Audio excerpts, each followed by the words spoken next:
সবাই যখন মৃত্যুটাকে ভীষণ ভয় পায়, আমি তখন হাসতে হাসতে আল্লাহর কাছে ভীষণ সন্তুষ্টি নিয়ে পৌঁছতে চাই যে আমি একটা ন্যূনতম ওই জীবনটা লিড করতে পারলাম, যে আমি একটা ইনসাফের হাসি নিয়ে আমি আমার আল্লাহর কাছে পৌঁছতে চাই। হায়াত মৌতের মালিক আল্লাহ, ন্যূনতম সিকিউরিটি নিয়ে চলাও হলো সুন্নাহ।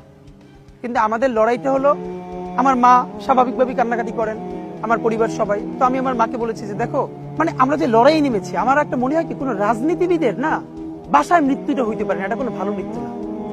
যিনি রাজনীতি করেন, যিনি লড়াই করেন, যিনি বিপ্লবী, যিনি সংগ্রামী, তার মৃত্যুটা হবে একটা সংগ্রামের মধ্য দিয়ে, একটা রাজপথে, একটা গ্লোরির মৃত্যু। আমি তো ভীষণ ভাবে প্রত্যাশা করি, আমি ছোটবেলা থেকে এই স্বপ্নটা দেখি, অনেক জায়গায় বলেছি, যে একটা তুমুল মিছিল হচ্ছে অন্যায়ের বিরুদ্ধে, সেই মিছিলের সামনে আমি আছি, কোনো একটা বুলেট এসে আমার বুকটা হয়তো বিদ্ধ করে দিয়েছে, এবং সেই মিছিলে আমি হাসতে হাসতে আমি শহীদ হয়ে গেছি।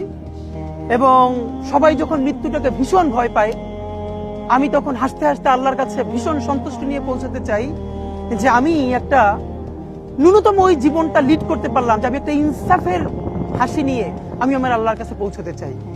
সুতরাং আগামী 50 বছর বাঁচলাম, কোনো ইম্প্যাক্ট তৈরি হলো না আমারে দিয়ে, দেশের জন্য, রাষ্ট্রের জন্য, উম্মার জন্য, জাতির জন্য। কিন্তু আমি ধরেন 5 বছর বাঁচলাম, সেটার মধ্য দিয়ে যদি আগামী 50 বছরের ইম্প্যাক্ট তৈরি হয়, তাহলে অনেকদিন বেঁচে থাকায় কি সাফল্যের? বলেন, শহীদ প্রেসিডেন্ট জিয়াউর রহমান কয়টা দিন বেঁচেছেন, কিন্তু ভাবেন আজকে পর্যন্ত উনি আমার অনুপ্রেরণা।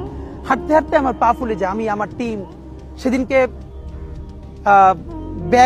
ব্যাগের মধ্যে জুতো নিয়ে তারপরে একটা শপিং মলে ঘুরছিলাম, মানে পা ফুলে গেছে, পা জুতোয় ঢুকাতে পারছিলাম না। তো জিয়াউর রহমানের একটা ওনার গল্প মনে পড়ছিল, যিনি মাইলকে মাইল যখন হাঁটতেন, ওনার সাথে স্টাফদের পা ফুলে যেত, কিন্তু ওনার তো আর্মি ট্রেনিং আছে। তখন তাকে বলতো, স্যার আপনার তো আর্মি ট্রেনিং, আমরা তো আর পারি না।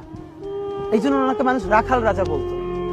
তা আমরাও সারা বাংলাদেশের 56,000 বর্গ মাইলে হাঁটতে চাই, আমরা ইনসাফের চাষাবাদ করতে চাই, একটা স্বাধীন সার্বভৌমত্বের সততার বাংলাদেশ তৈরি করতে চাই। আল্লাহ যে কয়দিন হায়াতে রাখবেন, এই লড়াইটা করব। যেদিন নিয়ে যাবেন, আমি স্বপ্ন দেখে যেতে চাই, আমি আমাদের এমন টিম, আমি আমার সন্তানকে রেখে যেতে চাই, আমার মৃত্যুর পরে যেন এই লড়াই বন্ধ না হয়, এই লড়াই যেন বাংলাদেশে কিয়ামত পর্যন্ত জারি।